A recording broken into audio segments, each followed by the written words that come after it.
Alright, welcome to day 80 of Mastering Astral Projection. Today's method is the walking and falling method.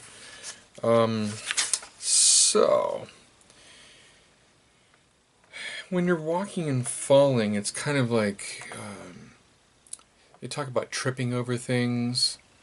It's that sensation that you've completely lost your footing and lost your balance and you're falling. They talked about a couple of other things in the tips that I liked better than just the idea of walking and falling. I did a couple things. So one of the things that I did was I imagined that I was standing on the coping of a swimming pool, and I'm just falling. I'm just putting out my arms and just falling backwards into the pool. You could do the same off of a diving board. But it gives you the same sensation. I don't like the idea of falling on cement or falling on anything that's going to hurt me. So I chose the swimming pool because I think it makes more sense to do that. I'm not sure why they don't have that in here, but they don't. One of the things they do have in here, though, which I thought was kind of cool, Robert talks about jumping down the flights of a fire escape.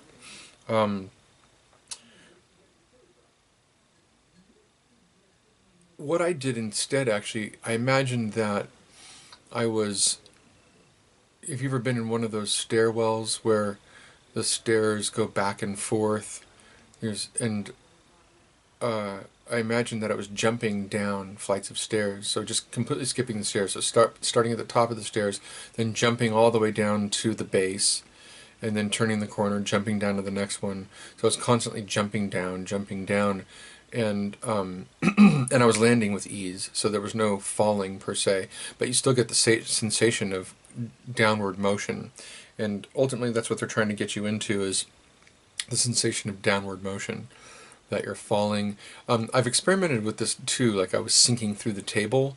You can try doing that as well. Just imagine that you're laying there and all of a sudden, table or bed, I'm on a massage table, so you're sinking right down to the floor, right through the table or the bed, whatever.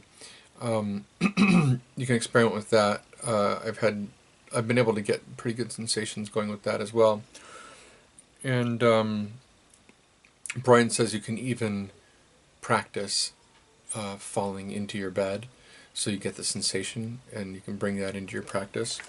So the other thing they talk about in the chapter is sight and visual complications. They talk about your astral sight being more vivid than actual sight. So your astral sight, there's actually colors that aren't even available to you in your regular sight. So I haven't seen those colors. I'm looking forward to it. And then sometimes it can be completely black and you see absolutely nothing. So I guess there's these 7 levels. There's several levels of distortion between actual sight and darkness. And I think I mentioned this before, that focusing on things will cause them to melt, so don't focus on anything for too long. And staying in motion is a good way to not have things melt around you. They start talking about reading. So I guess you might look at a page of text and it seems perfectly clear, and then you look back and it's jumbled and it seems like nonsense. I guess this is a very common thing in astral projection, and they call it, it's kind of like a dyslexia type of thing where the words, letters of things will jumble up. Nobody really knows why. And they say that actually most people don't even remember what they've read in an astral projection experience. So